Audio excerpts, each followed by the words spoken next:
আসসালামু আলাইকুম ভিউয়ার্স, প্রাথমিক গণিত পঞ্চম শ্রেণী।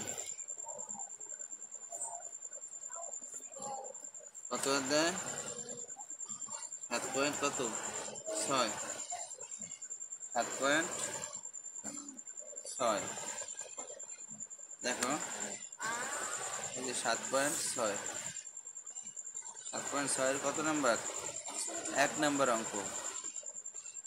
দেখা যায়, দাও পরিষ্কার। নিচের সংখ্যাগুলোকে 10 এবং 100 দ্বারা গুণ করো। 10 এবং 100 দ্বারা আমরা এই অঙ্কটা দুই নম্বর অঙ্কটা করব। এই 1 নম্বরের 2 নম্বর অঙ্কটা। 1 নম্বরে কি বলছে? নিচের সংখ্যাগুলোকে 10 এবং 100 দ্বারা ভাগ করো। আমরা 2 নম্বর অঙ্কটা করব এবং 3 নম্বর অঙ্ক। 2 নম্বরে কি লাগছে? 4। এই 4কে 10 এবং 100 দ্বারা ভাগ করতে হবে। এই সংখ্যাগুলোকে 100 দ্বারা এবং 10 দ্বারা ভাগ করতে বলছে। তাহলে আমরা এই 4কে একবার 10 দিয়ে ভাগ দেবো এবং একবার 100 দ্বারা ভাগ দেবো। তাহলে দেখো, 4 দিয়ে 4, এক কথায় আমাদের এই অঙ্কটাকে মিলাইতে হবে। এটা কি?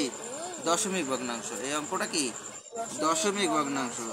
যদি না মেলে তাহলে দশমিক দিয়া মিলাইতে হবে, ঠিক আছে? এখন দেখো, 10 দিয়ে আমরা 4কে ভাগ দিই। সরো,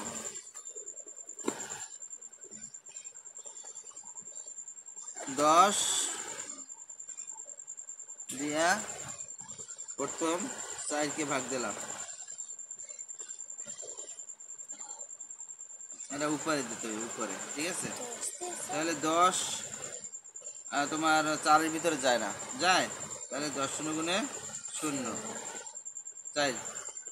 এখন 10 4-এর ভিতরে আবারও যায়। কিভাবে শূন্যের সামনে কিভাবে নেওয়া যাবে, ঠিক আছে? তাহলে একটা দশমিক দিয়ে আমরা একটা শূন্য দেব। দশমিক দিয়ে কি একটা শূন্য দেব। তাহলে 4 10-কে 40 মিলছে না?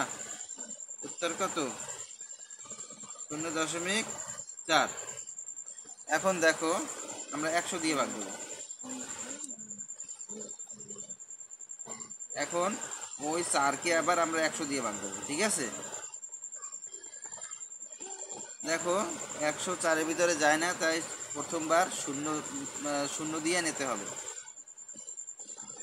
100 শূন্য গুণে 0, আমরা বিয়োগ দিলাম, 4 নামলো। এখন 4কে একটা দশমিক দিলাম, এখানে একটা শূন্য দিলাম। দশমিক দিলে একটা আমরা শূন্য দিতে পারি, ঠিক আছে? তাহলে তারপরও যায় না, তাইলে 100 শূন্য গুণে 0, তাহলে থাকবে কত? 40। এখন দশমিক থাকলে আমরা আরও একটা শূন্য দিতে পারি, কিন্তু এখানে আমরা দিতে পারবো না। এখানে দিলে আমাদের ভুল হবে অঙ্কটা, কারণ 40-এর ভিতরে না গেলে তখন আমরা শূন্যবার নেব।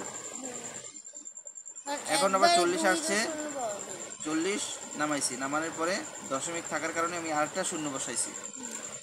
এখন 4 100-তে 400, উত্তর কত? 0.04। দয়া করে আমার চ্যানেলটিতে সাবস্ক্রাইব করে রাখবেন, পরবর্তী ভিডিও সহজে পেয়ে যাবেন। আসসালামু আলাইকুম ওয়া রাহমাতুল্লাহ।